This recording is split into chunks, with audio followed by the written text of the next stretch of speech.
Hey everyone, Luminous Plasma here, and today we are once again back at it again with the 2011 Scion XP Release Series 8.0.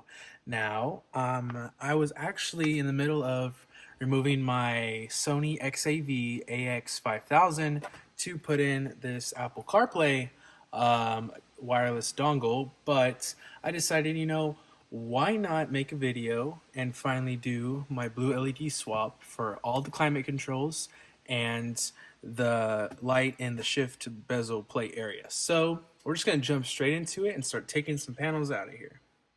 Okay, so the next thing you want to do is lift up from the bottom here and just pop up one corner there, and then there are two more tabs up here. Now, if you have a release series or at least one with an LED badge that lights up right here, you will have to have an extra step to take some caution with, is that when you lift up, not only do you have to disconnect the hazard switch, but also the LED emblem here for the actual release series number. So on my RS8, of course, we have our normal tab or connector that we just pinch the back on and pull down. So of course it is already released.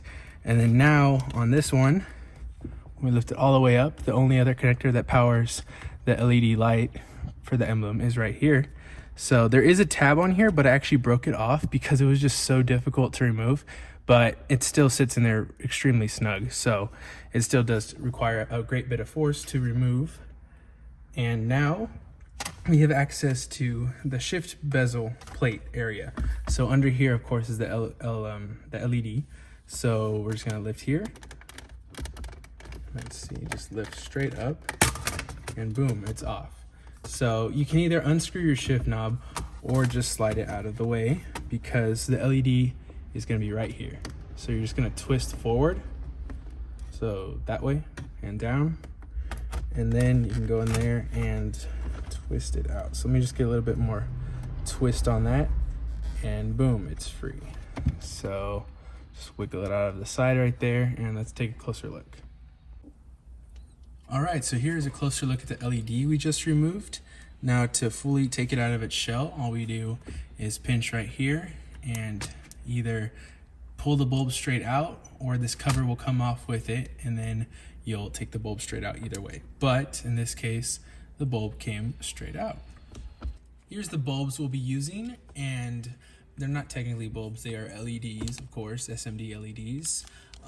But basically you can see that these are a little bit wider than the one I'm holding, and that's because I filed it down. These are manufactured in China, so there will be some quality control issues, but you just file it down ever so slightly. Try not to get up into any of the components right there on the PCB, or it'll, of course, destroy everything. But we got some blue SMD LEDs right there, and I'll leave links in the description for all the bulbs used. And basically, we just put that in there, and it goes in there pretty snugly. And it actually lies flush against the whole socket. So if you get one like this, it should line in there perfectly flush. So let's see if it works.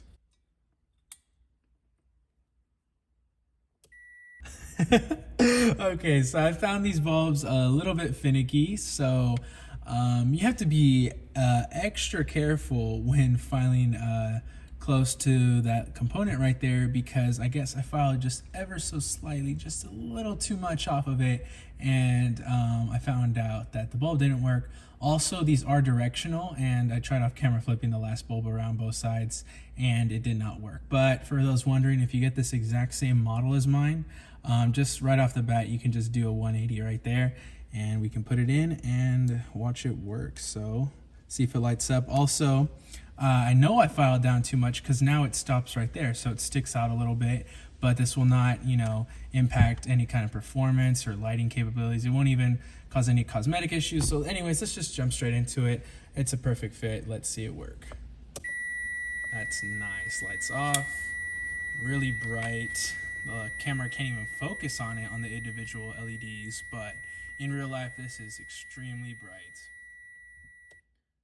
Now we can just put it back in by starting forward first, then sliding towards us, and that is a perfect install. So you can just rotate this back. Actually, I started rotating it this way, I believe. and go ahead and line everything up. Just make sure it lies in there flat. Actually, let's make sure it still lights up first, just to be sure. I don't see why it wouldn't. Ooh, that looks so good. I'll have to get a night mode shot of that and add it in later, but that looks great. This section's a little bit more tricky than the last, but we'll just jump straight into it. So there will be a screw right there. I already removed it, but that's the only one you really need to worry about. So now you just lift this up. That's the whole dash. You just lift part of it up just a little so it gets over the lip of this climate control cluster right here. So now we just grip this whole thing and basically pull up on it. So we'll start with this side, and that's it. That popped all of them out. So now we just go under and over the dash, put it back in, and that's the whole cluster loose. Tilting it forward, we can see all of these connections, and this is actually, if you haven't noticed or didn't know, it's a manual air conditioning HVAC system. So there are actually pulleys that open and close the flaps and change the air direction and, you know, the heater control and AC, you know, all of that. So got whole dials right here and those cables running through here. So there is a fair amount of stuff to disconnect, and you want to make sure everything is in the right direction when you disconnect it. So you want all your dials, well, that's a digital one, but these two set to the far left when you disconnect it, so you won't lose your place when you disconnect it from the back. So there are two tabs right here, so one here and one here. You cannot really see it that well, but that will in fact pop off the pulley system. So we're just going to start, and just, you can use a screwdriver, a flathead or whatever. I'll just be using a flathead file right here. But anyways, we're just going to press in on this spot right here. Let me just double check that is actually the spot. Okay, I was a slight bit off. First, we want to disconnect this connector first by just pressing down and lifting up. And then there is the spot. You can clearly see it. It was right there. It's because the camera was in the way. But we're going to press down on this side first.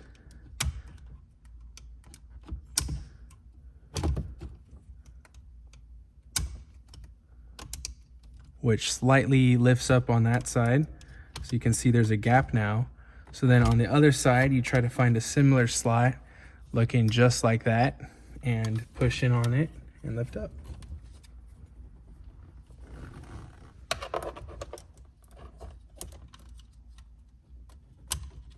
And there you go. It was that simple. And that is the climate control, or the directional airflow controlled pulley out.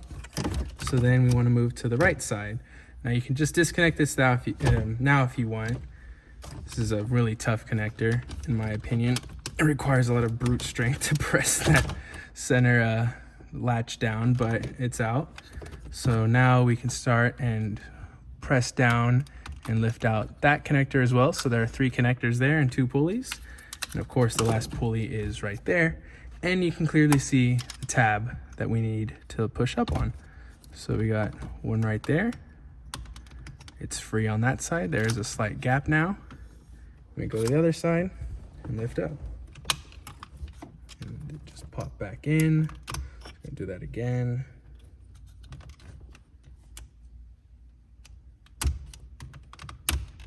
And it's out. Simple as that. And now you have freed your climate control dials from your 2nd gen Scion XB.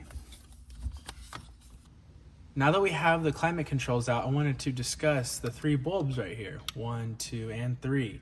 Now these, in theory, are the bulbs that light up the 3 buttons, but there will be bulbs or actual LEDs that are soldered onto the PCB underneath. So this actually requires further disassembly to access the outer ring LEDs. But we have to talk about what these 3 bulbs are. So these 3 are actually T4 Neo Wedge LEDs, and that's just the form factor they are. They make other sizes like T3, T2, you know, T5, but these in the XB are actually T4s. Now here is the bulb, and here is what another T4 blue LED would look like.